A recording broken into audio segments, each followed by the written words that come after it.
We are going to start our design of reinforced concrete structures. Till now, we were discussing about the introduction part, which is required for the further lectures. The coming lectures, right? So, as I discussed with you, the limit state is discussed under two headings, that is limit state of collapse and limit state of serviceability. I am going to start with the first one, that is limit state of collapse. As I told you, it deals with flexure, shear, torsion, and compression. And I'm going to start with the first one, that is limit state method of collapse, flexure, where we'll be discussing about the bending in the members. Or we can directly say it is a part of what we are going to learn how to design beams for bending. How to design beams for bending. So before starting this limit state method of collapse, flexure, we have to discuss about some assumptions, or it is our design or our analysis will be based on some assumptions. We have to discuss about the assumptions we consider in our limit state method of collapse, flexure. So write on the heading assumptions. Assumptions we are considering or we are using assumption, okay, or limit state of flexure. Limit state of flexure. What are the assumptions we consider for limit state of flexure? The first assumption will be in strength of materials or in mechanics of solids. You might have studied about this when you study the chapter bending. You might have studied about this assumption. If I tell this, you will be telling me, okay, this one. What is the assumption? Plane section before bending will remain plane even after bending. That will be the first assumption I'll be considering here in limit state method of flexure also. So that the same assumption is valid here also, that there you are discussing about the homogeneous beams, that is beam of same material. Here we are discussing about reinforced cement concrete beam, which is a composite material. That assumption, which is called Bernoulli's assumption, which states that the plane section before bending remains plane even after bending. So that will be your first assumption. What is the meaning of that? See, suppose this is our beam. This is our beam. If I take a section, suppose I am taking a section here, I am taking a section outside like this. This is plane. Before bending it was like this. Even after bending, the section will be same. The section will be plane even after bending. This was the section beam. This was the plane I have considered from this beam. Even after bending, the section will be plane. That means there is no distortion in the shape of the plane. It can be go like this, it can go like this, but there is no distortion in the shape of the plane. That's the meaning of it. So write down the first assumption. The plane sections is PLAIN, right? Plane sections before bending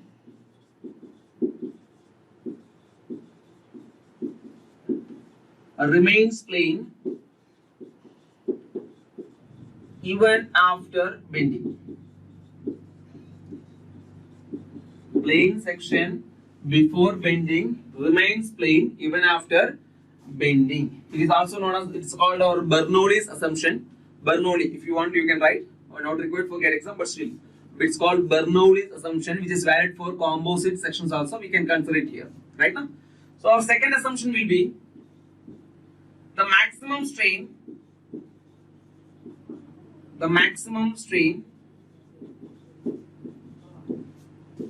in the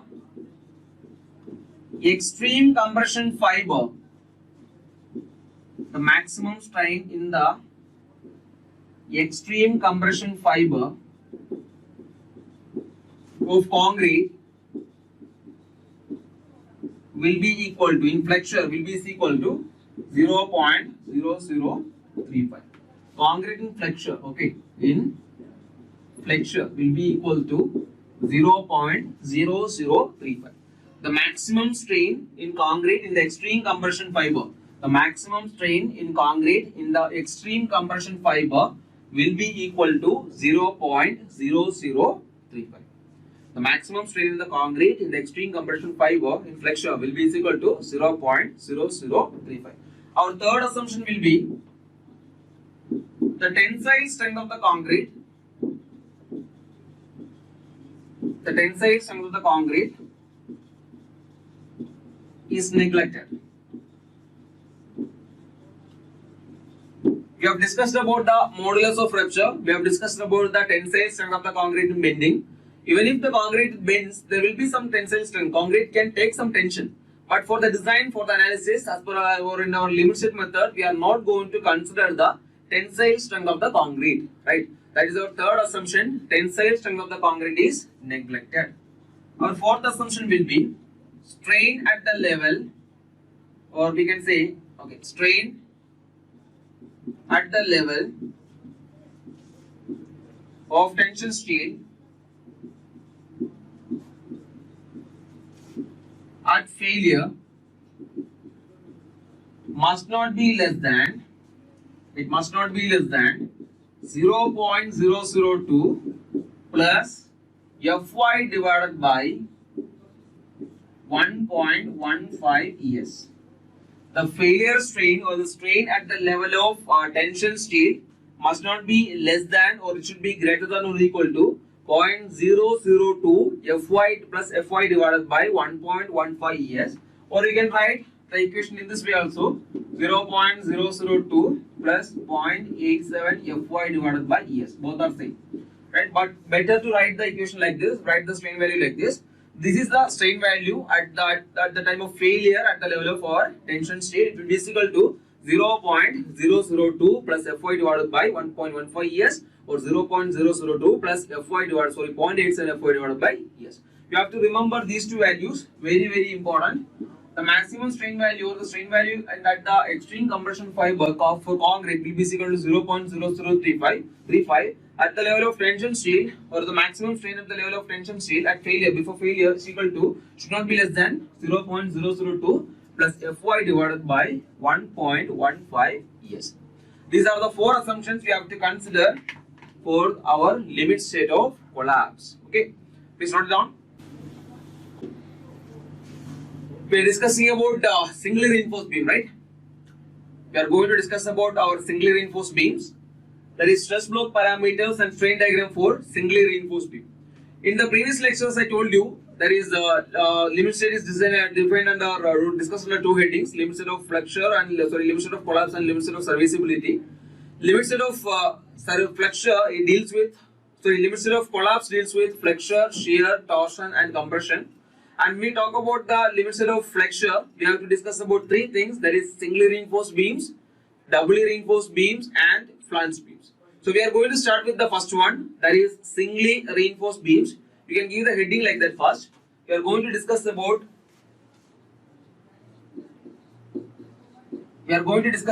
singly reinforced beams. Okay, we are going to discuss about the analysis and the design of singly reinforced beams. So before that, what is this singly reinforced beam? Anyone? What is singly reinforced beam? What is the meaning of singly reinforced beam? Anyone? The meaning of singly reinforced beam. What is the meaning of singly reinforced beam? Exactly. Srikanth, you are right. Reinforcement is in one side. Which side? It is in the compression side or in the tension side? Nisha, is in the compression side or in the tension side? Yes. For simply supported beams, it will be provided in the tension side. Or for in all the beams like cantilever beams or simply supported beam, we have to provide the reinforcement in the tension side. Why? Because to make the beam strong in tension.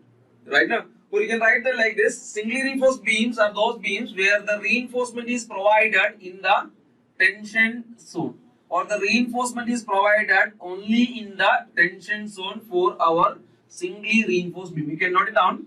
For singly reinforced beam, reinforcement is provided in the tension zone like this. This is suppose if it is our neutral axis. If it is our neutral axis like this, suppose this is our neutral axis, it is going like this. I am going to consider it up to here. This is our neutral axis, that is NA. And if it is the neutral axis, below the neutral axis there will be tensile stresses. Above the neutral axis there will be compressive stresses. Na? So we are going to provide the reinforcement there below the neutral axis. Right? This is our singly reinforced beam. We are going to discuss about the stress block parameters and strain diagram for this singly reinforced beam, which is the most important topic in this beam, that is singly reinforced beam. You have to understand each and every point I am going to discuss it here, right? Understanding each and every point I am discussing here is very important. This is our singly reinforced beam, and I am going to draw the strain diagram for the singly reinforced beam, and I'll be discussing about the stress block of our singly reinforced beam also. You have to remember, and you have to follow me. You have to follow the things step by step. Okay. So this is our singly reinforced beam. Here it is called our breadth of the beam. This is called the breadth of the beam. You already know about this. And the distance from here to the extreme bottom, the extreme compression phase and the extreme tension phase. If this is a beam, we have already discussed. If the beam bends, topmost portion, the top portion, below the above the neutral axis there will be compression. Below the neutral axis there will be tension. So here we will be having the maximum compression force, and this is called extreme compression phase. And here we will be having the tension, that is the extreme tension phase. This is our extreme compression phase. This is our extreme tension phase. So this will be, the distance here will be called, this is called, what is this? It is called our gross depth or total depth. Gross depth, or we can say total depth. Gross depth or total depth of the beam. Gross depth or total depth of the beam. And one more thing is there. See, the distance from the fiber, extreme fiber, or from the topmost portion to the center of our reinforcement. The distance from the top to the center of our reinforcement is called effective depth, or I am going to denote it with the letter D. Is called effective depth. Effective depth. The depth or the distance from the topmost portion to the center of our reinforcement is called our effective depth of reinforcement. What is this portion? Distance from the bottom to the center of the reinforcement. What is this called? What is this? From the bottom to the center of our reinforcement. What is this called? Anyone?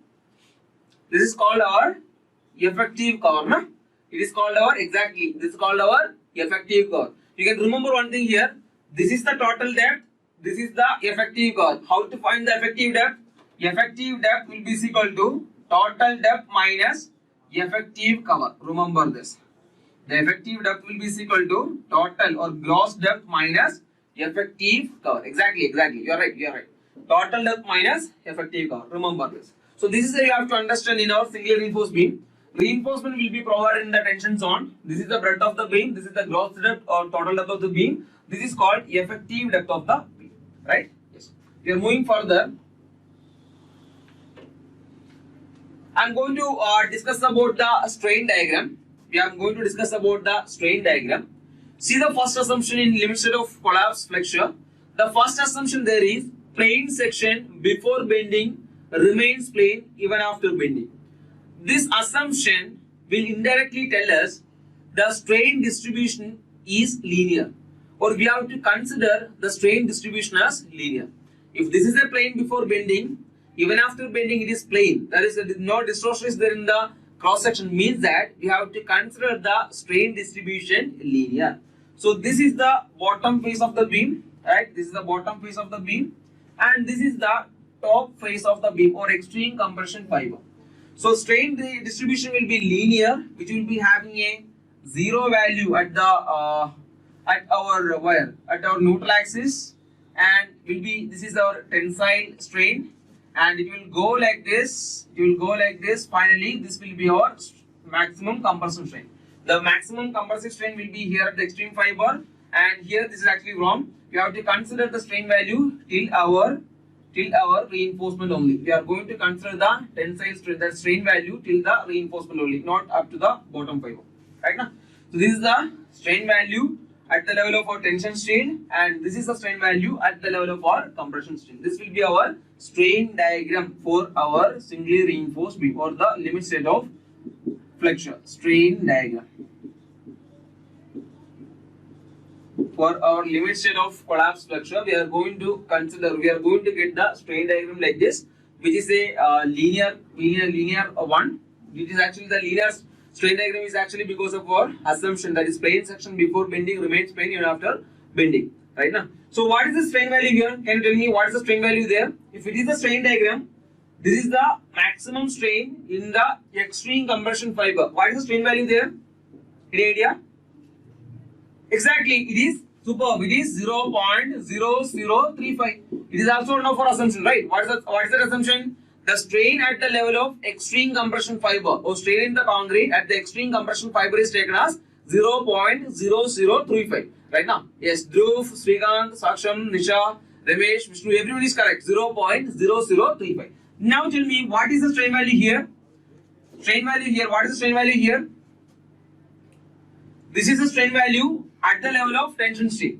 This is the strain value. The strain value I am getting here is the strain value at the level of extreme compression at the level of tension steel. It must not be, as per our IS 456/2000, it must not be less than 0.002 plus Fy divided by 1.15 ES. Correct or not? The strain value at the level of our extreme compressor at the level of our tension steel must not be less than 0.002 plus Fy divided by 1.15 ES. Right? This is, I am going to consider this distance from the top to the neutral axis. I am going to consider it as depth of the neutral axis, and I am going to write it as, or I am going to denote it with the letter XU. XU, here XU is the actual depth of the neutral axis or depth of the neutral axis. And what is this depth? From here to here, what is this? What is this? From here to here, what is that? What is that length? Exactly, this is our effective depth. Now tell me, what is this distance from here to the neutral axis? What is this? From the bottom, from the tension phase to the center, what is this? If total is D, what is this? This is XU. What is this distance? Nothing is there, no? D minus XU. D minus XU. Right? The total is effective depth. This is actual depth of neutral axis. The remaining portion will be D minus XU. This is actually our strain diagram. This is our strain diagram. Remember these values. The strain here is 0.0035. Strain here is should not be less than 0.002 plus Fy divided by 1.15 ES. This is our actual depth of neutral axis. This is D minus XU. That is D effective depth minus actual depth of neutral axis. Now we are going to consider our stress block. I am going to consider our stress block. See, remember and listen here carefully. What is the stress strain curve diagram for concrete? Idealized stress strain curve for concrete. We have already discussed it. If this is the y-axis, this is the y-axis, and this is the this is the stress. The y-axis will be considering stress value, right? In the x-axis, we will be considering the strain value. It will be a parabola till the strain value of 0.002. After that, it will be uniform till the strain value of 0.0035. This is actually our stress strain curve or idealized stress strain curve for concrete. I'll be using the same thing to draw the stress block. Right now, it is a parabola. As you are right. This is a parabola till the strain value 0.002. After that, it will be uniform till the failure, that is till the strain value 0.0035. I'm going to use it to draw the stress strain. To draw the stress block of our singly reinforced beam. Right now, this is the neutral axis. This is our tension phase. This is our tension phase. Okay, this is our tension phase, not the bottom. This is our tension phase, or the phase where I am placing our reinforcement. Okay, so see here. I'm not going to remember this. I'm not going to consider. We are having the concrete will be having the compressive strength, right?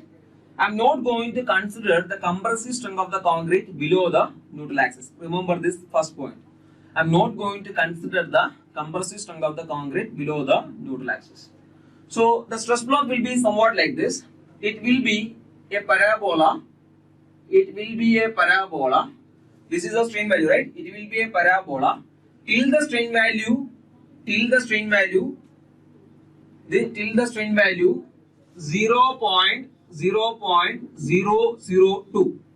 It is a parabola till the strain value 0. Yes, you are right, Saksham. 0.002. After that, it will be a uniform line, or it will be uniform, that stress will be uniform till the strain value 0.0035. It will be a parabola till the strain value 0.002. After that, it will be uniform till the strain value our 0.0045. What is this stress? What is this stress? It is 0.45 FCK for the design curve, right now. So the stress value here will be equal to 0.45 FCK. It is our 0.45 FCK or 0.446 FCK. We can consider it as 0.45 FCK, no issues. And this depth will be our, what is this depth? What is this depth? This depth is our XU, that is actual depth of neutral axis. Correct na? So this will be our stress block. This is XU and this will be D minus XU, and we will be having the thing like this, right?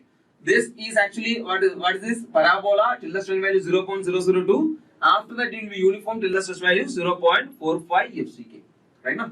So this entire stress value, the area of this entire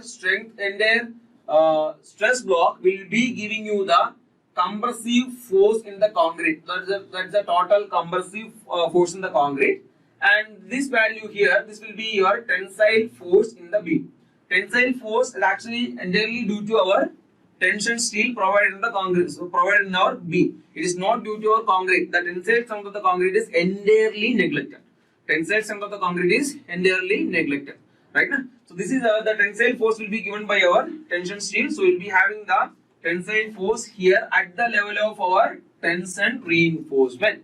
And this area of our stress block will be giving you the area of the stress block into breadth will be giving you the compressive force in the concrete. Or the compressive force will be the net compressive force will be the resultant compressive force will be acting at this point, acting at the centroid of that area. We can remember like this. The total compressive force or the resultant compressive force will be acting at the centroid of this stress block. Right now, please note it down till here. After we will discuss further. You are getting it right. I can just simply write the 0.002 here, but you should understand why it is coming here. Why? Because the stress value must be a parabola till the strain value 0.002. You have to compare the strain and stress block diagram together.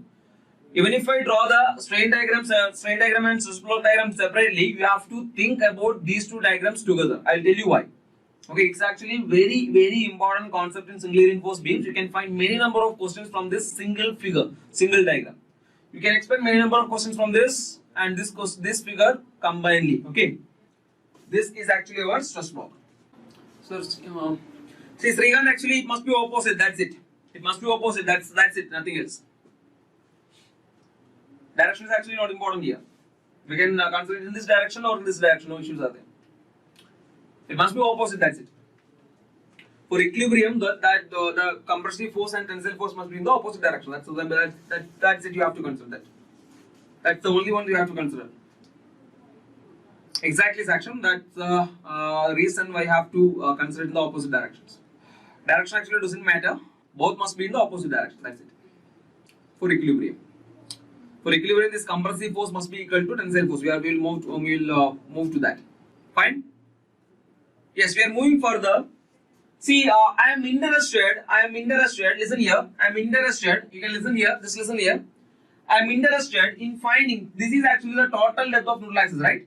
We know the strain value here. That is at here will be 0.002.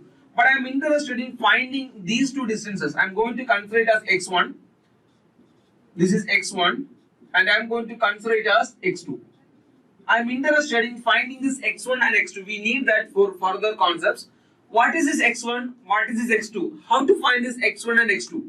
Any idea? Can you give me an idea? I need to find this value of x1 and x2. Any idea to find x1 and x2? Yes, geometry method or from the strain diagram using the similar triangle principles. Exactly, you are right. Srikanth, yes, perfectly right. See, this x2 here will be equal to this distance. Why? Because it is parabola till the depth x1 or till the strain value of 0.002. If it is x1, this will also be x1. Right now, this will also be x1 and this will be our x2. If we consider this triangle, you can easily find this x1 and x2. Let's find that. You can also try along with me. If I consider this triangle, you can easily find that x1 plus x2 will be equal to xu. That is our actual depth of neutral axis. Correct? x1 plus x2 will be equal to xu. That is our xu. Now, x1 plus x2 will be equal to xu. That is actual depth of neutral axis. Right? This will be our x2. Then if I consider the similar triangle, we will be getting like this: 0.0035 divided by xu will be equal to 0.002 divided by x1. From this, we can easily find x1 is equal to 4 by 7 xu. From this, we can find that x1 is equal to 4 by 7 xu. x1 will be equal to 4 by 7 xu. And if I apply this equation here, we can find that x2 is equal to 3 by 7 xu. x1 will be equal to 4 by 7 xu and x2 will be equal to 3 by 7 xu. Or from the top, it will be 3 by 7 xu.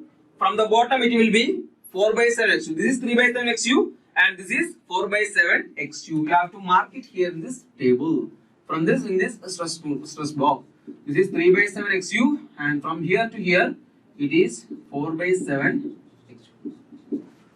Top it is 3 and bottom it is 4. Right? Yes. Please give a note there, and what I am going to tell you is very important. See, some of you will by heart these values. x1 is equal to 4 by 7 xu, x2 is equal to 3 by 7 xu. That is, from the top it is 3 by 7 xu. From here, from the neutral axis, it is 4 by 7 xu. Some of you will by heart this. Our question papers that are already know students psychology, right? So what he is going to do is, he will not give you the strain value here. This or the entire thing I have written here is based on limit state method of collapse. Based on those assumptions. Sometimes he will give you a different value of strain here. Maybe 0.003 or maybe 0.0025, maybe 0.0015. At that time, will you get these values? x1, will you get it at 4 by 7 xu? No. For x2 also, you will be getting a different value. So you have to remember the process used to find the x1 and x2 values. You should not remember these values, but remember these values, but you have to use it wisely. If in the question the maximum strain in the extreme compression fiber is not 0.0035, we have to calculate the x1 and x2 value for the calculations for the problem. Otherwise, you are going to get a wrong answer. Getting it? You are going to get a wrong answer if you are not considering the strain value given in the question. If the question is as per IS 456-2000, everything will be okay. X1 will be equal to 4 by x1 will be equal to 4 by 7 xu, x2 will be equal to 3 by 7 xu. But the strain value here is different one. Then you have to calculate that x1 and x2 value by considering the similar triangle. You have to give it as a note there. Okay? Ramesh, Tanveer, everyone, please give a note there. Understand this. Getting it now? It's a very important point. It's a very, very important point. You have to remember this throughout the course. So I think I can remove this. I will suggest you to draw the stress block without seeing this figure or without seeing your notebook. Try to draw this stress block again, and we need this for this concept. Please draw the stress block and give the heading compressive force in the beam or calculation of compressive force. Please draw the stress block without seeing the figure, without seeing the board. Once again, after writing this heading, please write down, please draw the stress block for this singular reinforced beam without seeing the figure, without seeing the board. Okay.